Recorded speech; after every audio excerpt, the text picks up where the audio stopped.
Con la intención de que formes un vínculo estrecho con Dios, hemos realizado la siguiente entrevista con preguntas básicas pero de importancia para el óptimo entendimiento del mensaje de Dios expresado en la Biblia. Las buenas nuevas las presenta José Díaz, venezolano, con residencia en Bogotá, Colombia, licenciado en Teología, con más de 21 años al servicio del Señor.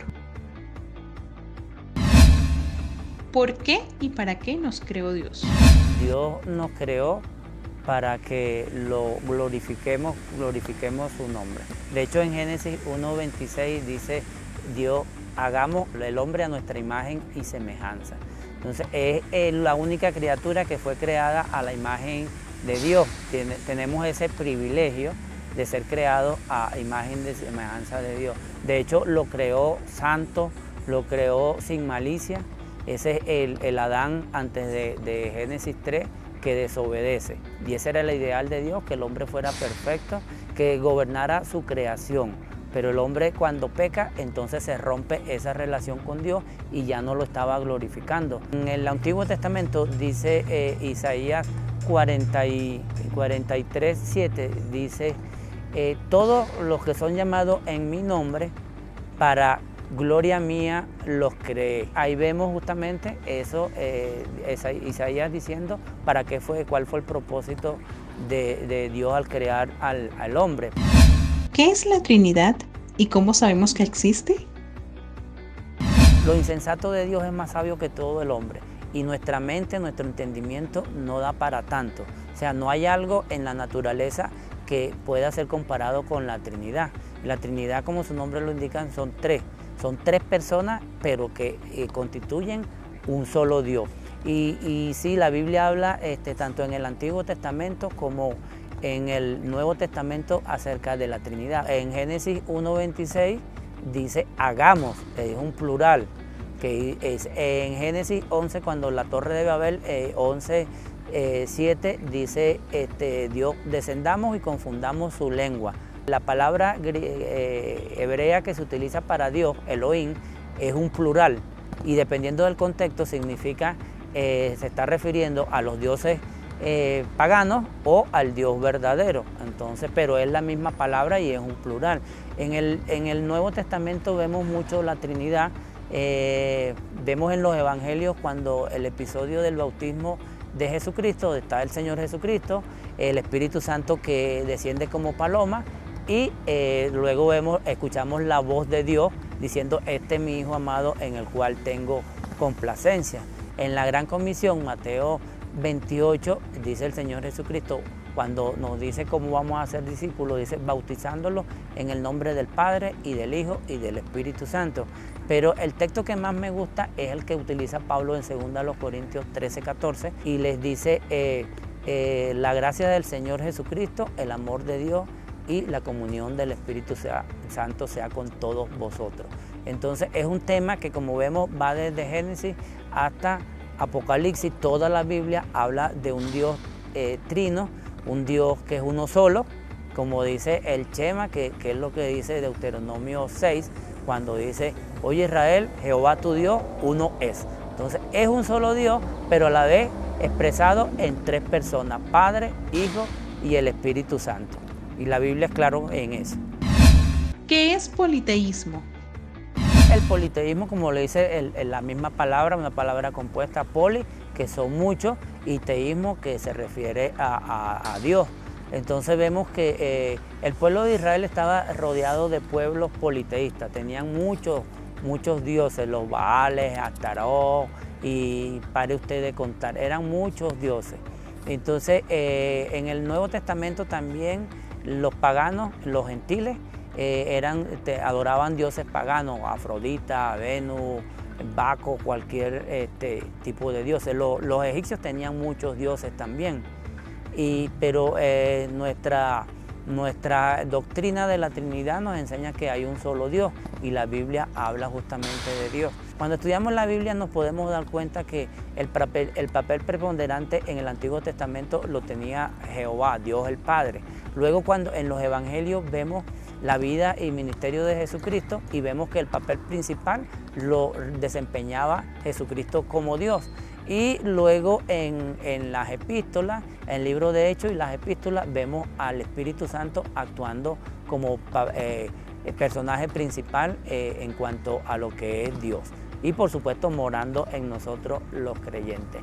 Entonces tenemos que tener muy claro en eso que es un solo Dios, pero que se manifiesta a su voluntad en tres personas, Padre, Hijo y el Espíritu Santo. ¿Por qué Dios se hizo hombre y murió en la cruz? Dios se hizo hombre justamente por amor a nosotros. Hacía falta un representante de la humanidad para que pudiéramos ser reconciliados con Dios. Pero no hay un hombre perfecto.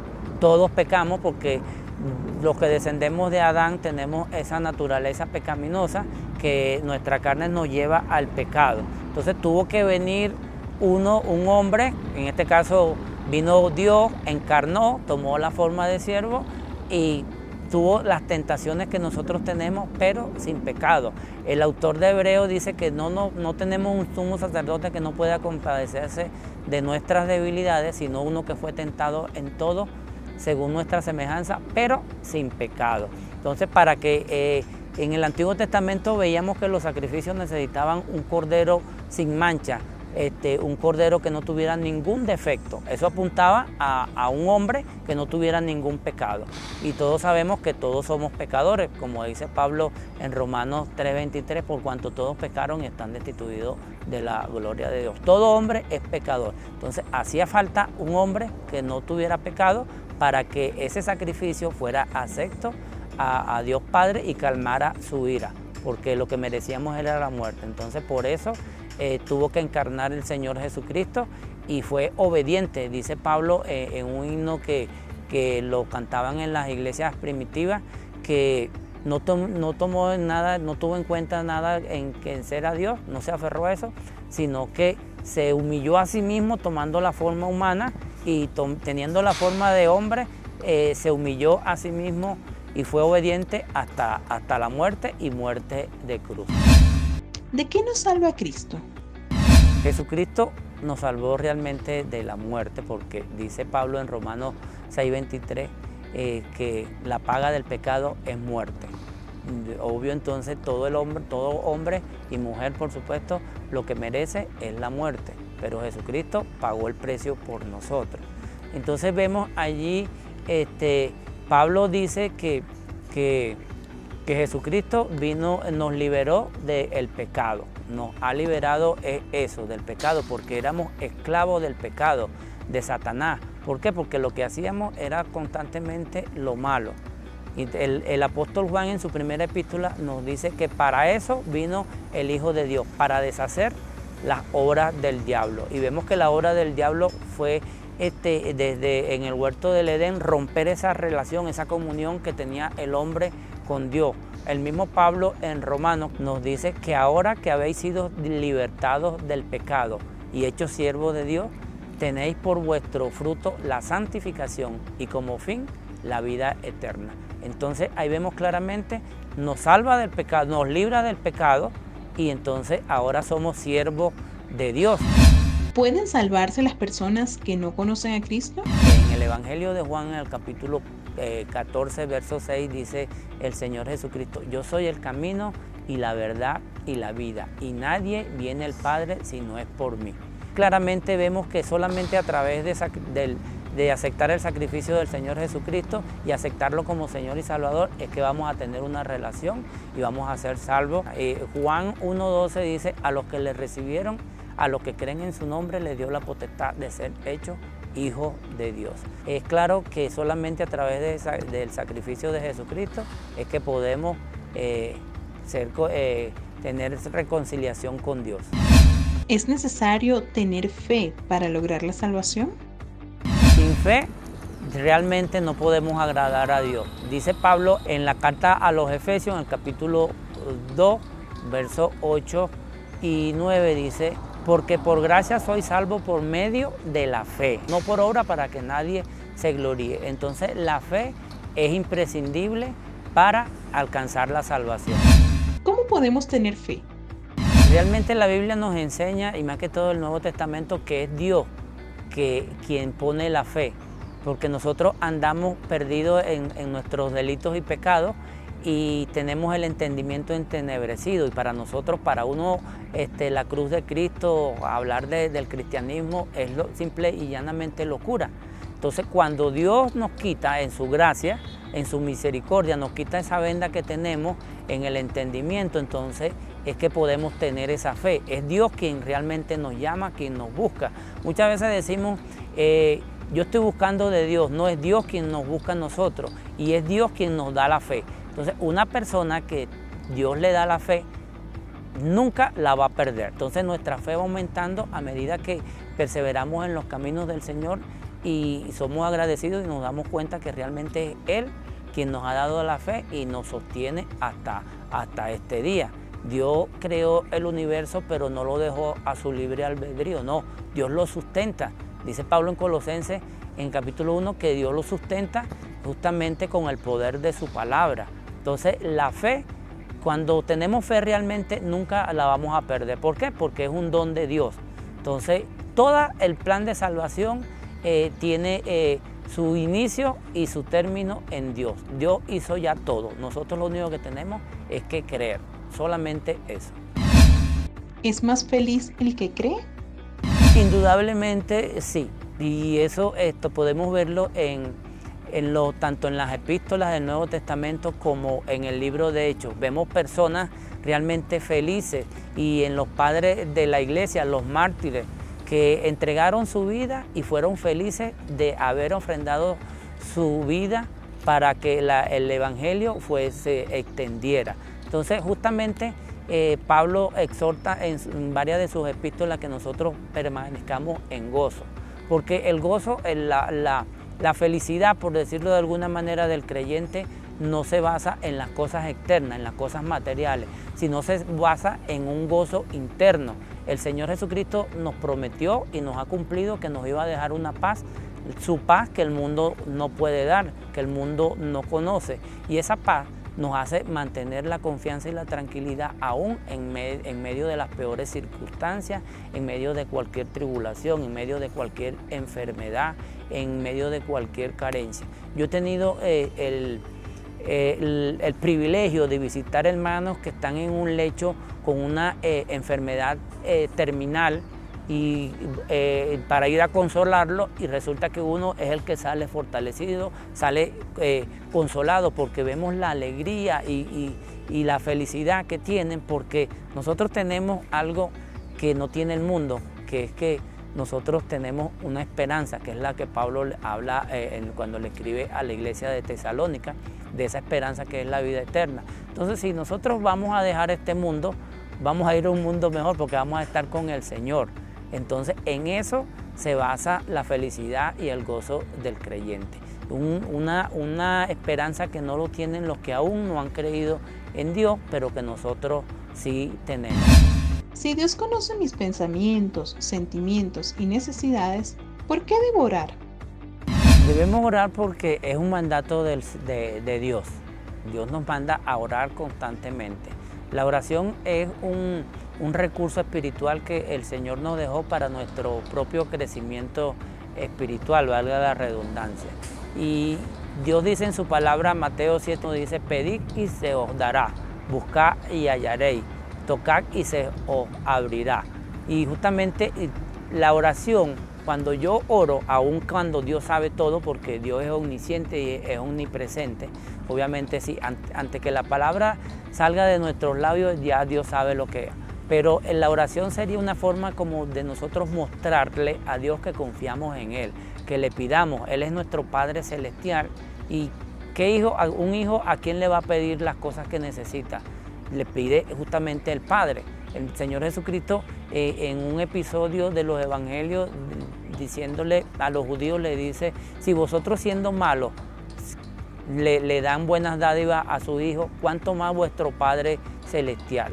Entonces yo creo que la oración es justamente eso, confianza en Dios.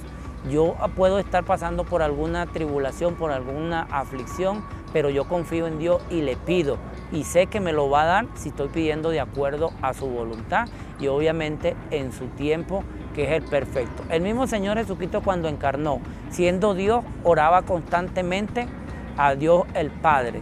El mismo Señor Jesucristo vemos que es nuestro modelo y Él oraba constantemente. Pasaba hasta una noche, una vigilia orando sin cesar. Lamentablemente muchos cristianos hoy en día no saben el valor que tiene la oración. Es realmente la forma en que nosotros vamos y descargamos nuestras luchas al trono de la gracia. Es cuando confiamos que tenemos un Padre y confiamos que Él nos va a dar lo que le estamos pidiendo. Entonces, sí, debemos orar constantemente. ¿Cómo estar seguros de que Dios nos escucha y de que nos habla? Dios habla de diferentes maneras y Dios tiene la capacidad y el poder para hacer hablar hasta las piedras. Si vemos el Antiguo Testamento, vemos que Dios hablaba muchas veces. De hecho, el escritor de Hebreos dice, Dios hablando muchas veces a nuestros padres a través de los profetas, en estos postreros tiempos nos ha hablado a través de sus hijos. Dios nos habla también a través de su palabra, que ya está completo, que es el canon completo, lo que es la Biblia. Entonces Dios nos habla a través de situaciones, Dios usa personas y nos habla a través de esas personas. Entonces Dios nos habla de diferentes maneras y obviamente nos escucha, porque si vemos los atributos de Dios, vemos uno de sus atributos que es omnisciente, o sea, que sabe todo, y es omnipotente, está en cualquier lugar. Entonces, obviamente, sí escucha nuestras oraciones. Y si nosotros oramos y vemos la respuesta de Dios, quiere decir que Dios realmente ha escuchado nuestro ruego, nuestra súplica y nos está contestando. No son cuestiones al azar ni nada, porque Dios no es un Dios de casualidades, de azar, sino Dios es un Dios de orden. Entonces, sí estamos seguros que Dios oye nuestras oraciones constantemente. Si Dios es bueno, ¿por qué ocurren cosas malas? Obviamente, si Dios es bueno, uno de los atributos es su bondad. Y vemos la bondad de Dios al crear. No necesitaba crear el universo, ni el hombre, ni nada, pero lo creó. Y creó todas las cosas que necesitaba el hombre para tener una vida plena. Y de último creó el hombre para que tuviera todas las cosas que le hicieran falta. Y luego vemos entonces a Dios actuando a lo largo de la historia de la humanidad y nosotros éramos enemigos de Dios porque estábamos en pecado. Y Dios en su bondad mandó a su único hijo a morir por nosotros. Entonces ese es un acto de bondad que realmente dice que Dios es bueno. Ahora bien, ¿por qué hay maldad en el mundo? Justamente porque las personas que no han sido redimidas, las personas que todavía se dejan dominar por Satanás, por el pecado y por sus deseos carnales, hacen mal. Entonces por eso es que vemos que en el mundo hay tantas cosas que realmente nos hacen cuestionar si hay un Dios que es un Dios bueno. Vemos que, ¿por qué ocurren las catástrofes y todas esas cosas? Porque es que la misma naturaleza está bajo maldición. Cuando Dios le dio su parte de castigo a cada uno, le dijo el hombre que con la naturaleza iba a ser maldita por culpa del hombre. Entonces vemos que por eso es que ocurren las grandes catástrofes, vemos cuando hay ese tipo de pandemia, es Dios actuando y es Dios como en cierta manera disciplinando al mundo. En el libro de los jueces vemos que el pueblo de Israel, cuando se iba tras falsos dioses, Dios le mandaba otro pueblo vecino que los conquistaba y los hacía sus esclavos. Luego vemos un periodo, esos periodos duraban aproximadamente 40 años. Luego se arrepentía el pueblo, buscaba de Dios y Dios le mandaba un libertador que los hacía otra vez libres. Luego que pasado cierto tiempo volvían ellos a apartarse de Dios y Dios mandaba otro pueblo a conquistarlo y a subyugarlo. Entonces vemos eso como un ciclo y es lo que ocurre que hoy en día cuando nos apartamos de Dios y buscamos falsos dioses hechos por manos del hombre. Entonces Dios le da el justo pago a cada uno de esas personas que se alejan. Y no podemos echarle la culpa a Dios cuando nosotros nos desviamos, cuando nosotros caemos, nos dejamos llevar por nuestra naturaleza pecaminosa y caemos en un vicio, el vicio de las drogas, del alcohol, del juego, de lo que sea. Entonces no es Dios actuando allí. Dios no creó seres autómatas, creó un ser humano a su imagen y semejanza que tiene voluntad, tiene sentimientos, y esa voluntad hace tomar decisiones. Cuando nosotros tomamos malas decisiones, entonces nos metemos en problemas. Y muchas veces viene ese Dios que es bondadoso, que es bueno, a liberarnos, como decimos, a sacarnos la pata del charco, cuando por nuestro propio corazón hacemos las cosas malas. El Señor Jesucristo dijo en una oportunidad que el hombre bueno del buen tesoro de su corazón saca cosas buenas, pero el hombre malo del mal tesoro de su corazón saca las cosas malas. Entonces, las cosas que están ocurriendo en el mundo realmente no son culpa de Dios. Dios permite que ocurran muchas cosas. Incluso Dios muchas veces permite que Satanás nos tiente y nos zarandee. Vemos el caso de Job. Satanás fue a pedirle permiso a Dios para probar a Dios. A Job, y Job salió aprobado. Vemos también en el Nuevo Testamento que el mismo Señor le dice a Pedro: Pedro, Satanás me ha pedido para zarandearlo, pero yo he rogado porque tu fe no falle. Entonces vemos al diablo también actuando constantemente. De hecho, a él se le dio un poder que es el que está ahorita actuando aquí en la tierra, que siguiendo los designios de Satanás y no de Dios. Vemos que los países cada vez se separan más de Dios. ¿Por qué cada día hay más países que han aprobado el matrimonio gay? ¿Por qué hay más países que han aprobado el aborto? Y Dios dice en su palabra que el matrimonio es entre un hombre y una mujer. Entonces, Dios también dice que el único que puede dar la vida y quitarla es Él. Entonces, yo me preguntaría, ¿realmente es Dios el culpable de las cosas que está pasando? ¿O es el hombre con sus malas decisiones y el haberse apartado de Dios el culpable de lo que está pasando?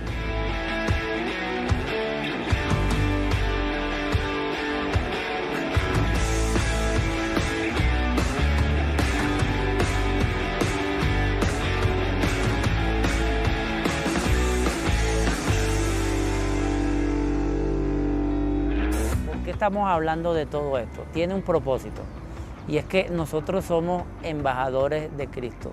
El Señor nos mandó a predicar el Evangelio y queremos que todos se salven, que todos procedan al arrepentimiento, porque los últimos tiempos están muy cercanos y ya no va a haber un tiempo en que podamos arrepentirnos. La palabra dice: buscarme mientras pueda ser hallado. Entonces, Dios te está buscando a ti, Dios te está llamando a ti. Reconócelo en todas tus acciones y acéptalo como tu único Señor y Salvador. Porque hay un solo Dios y un solo mediador entre Dios y los hombres, Jesucristo hecho hombre. Y Él murió por ti y por mí. Y está allí esperando que tú lo aceptes como tu Salvador y como tu Señor. Y a mis hermanos quiero motivarlos a que sigan perseverando en los caminos de Dios y que, por supuesto, lleven las buenas nuevas de salvación hasta lo último de la tierra. Bendiciones.